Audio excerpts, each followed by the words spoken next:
Kembali lagi bersama saya Pirga Tipaldi. Kali ini saya akan membahas salah satu pembukaan catur, yaitu Philidor Defense. Langsung saja, Philidor Defense dimulai dari E4, E5, kuda F3 dan D6.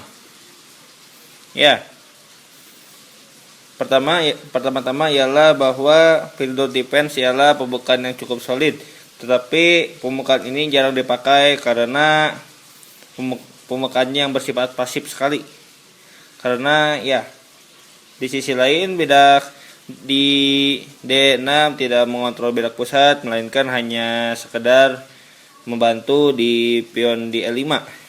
Dan yang kedua, pion D6 ini menghalangi gajah di F8 untuk beraksi, sehingga ya inilah yang menyebabkan pembukaan Philidor jarang dipakai di kalangan master maupun Grandmaster sekalipun. Dan ya, langsung saja ada dua jawaban umum yang biasa dipakai oleh putih. Yang pertama ialah D4. Idenya ialah menyerang bedak pusat hitam secara langsung. Yang kedua ada gajah C4. Yang jelas ialah gajah C4 menyerang petak F7 yang kali ini sangat berbahaya bagi hitam. Karena ya beberapa ide dari serangan putih tertuju pada petak tersebut. Karena petak tersebut hanya dilindungi oleh raja. Dan yang jelas raja tidak boleh mati. Jadi langsung saja main line dari Philidor Defense selanjutnya ialah D4. Di sini kebanyakan hitam memakan pion di D4 atau pion kali D4, dan kita akan makan dengan kuda. Simpel bukan? Dan ya, yang pertama kita dapat melihat di sini bahwa putih memenangkan banyak petak, banyak wilayah. Yang kedua ialah dalam pengembangan perwira di sini, dalam pengembangan pasukan di sini hitam hanya melangkahkan satu menuju D6 tersebut. Dan sekarang giliran hitam untuk bermain. Kebanyakan orang memilih kuda F6 karena menyerang petak di petak pion di E4.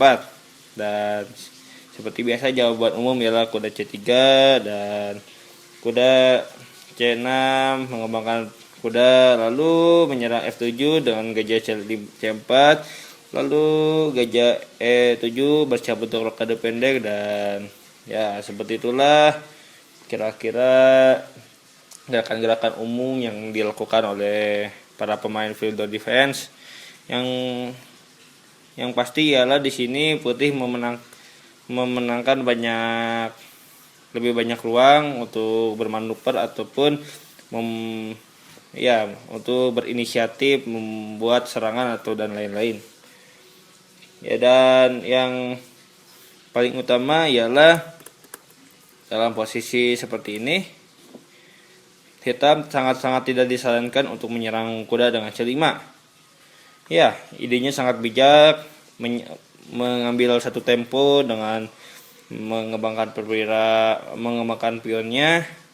Tetapi hal yang sangat disayangkan ialah dengan pion C5 maka petak di L5 pun akan sangat rawan. Dan ya, apabila kalian bingung, kalian dapat menonton video saya yang berjudul Outpost. Dan ya, kalian akan mengerti mengapa petak di D5 ini sangat berbahaya bagi hitam. Ya, selanjutnya dalam posisi seperti ini putih dapat langsung menyerang hitam dengan gajah B5 skak. Di sini jelas harus dilindungi, dan ya, putih akan langsung mengeksekusi gajah putih, hitam, dan makan. Ya, kuda putih di sini masih terancam, jadi harus kabur menuju F5. Mengapa menuju F5? Karena kuda akan bermanuver menuju E3 dan lalu akan bermanuver menuju D5. Dan Di sini giliran hitam dapat menyerang kuda dengan G3, G7, maaf G6. Lalu sesuai rencana kuda akan mundur, mengambil tempat untuk menduduki D5 tersebut. Lalu di sini hitam akan menghalangi dan ya kuda C3. Ya, intinya ialah mengapa petak D5 ini sangat berbahaya bagi hitam. Yang pertama ialah dengan kuda berada di D5, maka kuda akan dapat menyerang petak hitam yang sangat rawan, dan ya itu akan sangat mengganggu sekali bagi hitam. Dan yang jelas ialah apabila kuda berada di D5, maka kuda putih tidak akan dapat diserang oleh apapun. Walaupun begitu, ya itu akan sangat sulit bagi hitam. Jadi ya inilah outpost yang diciptakan oleh hitam karena hitam menggerakkan pionnya menuju C5. Jadi sebenarnya C5 tidak begitu baik, dan ya yang baik ialah kuda F6 yang tadi saya sudah jelaskan sebelumnya. Jadi cara umum bahwa pion makan D4 itu bukan yang baik, karena di sini putih akan dapat menguasai lebih banyak petak dan putih dapat mengatur serangannya, dan ya itu akan sangat buruk sekali bagi hitam.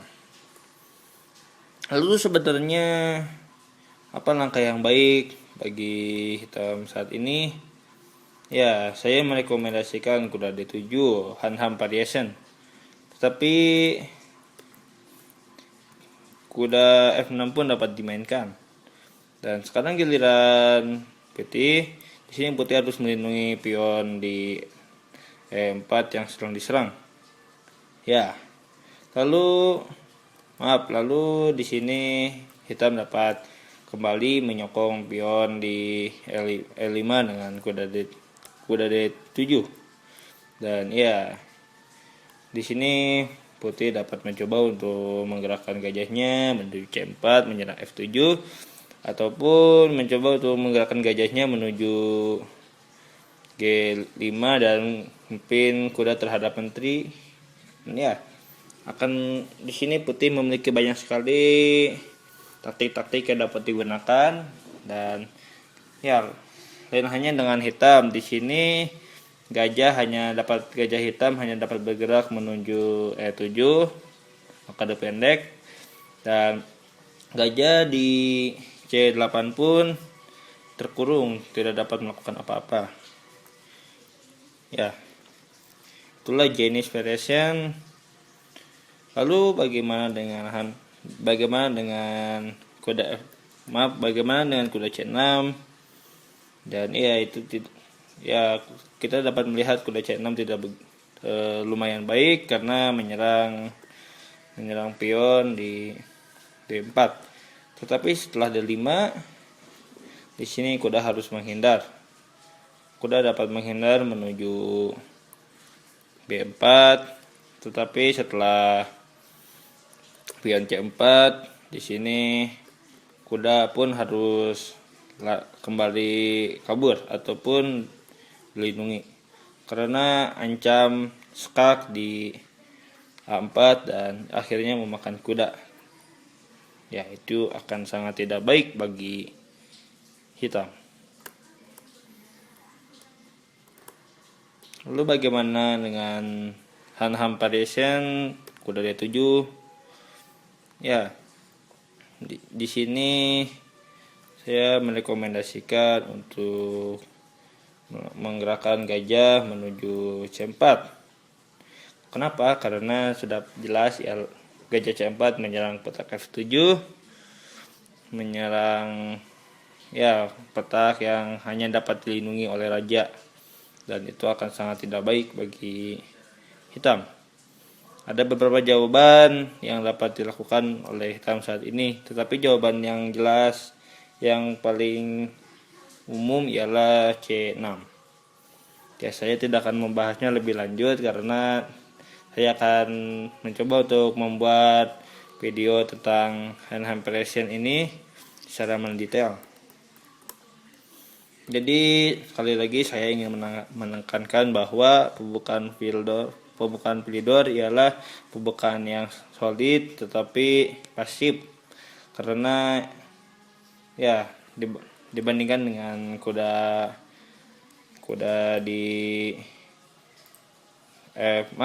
dibandingkan dengan kuda di C6 yang akan dapat menuju ke pembukaan Ruy Lopez atau permainan Italia atau two next defense, pertahanan 2 kuda ataupun yang lain-lainnya.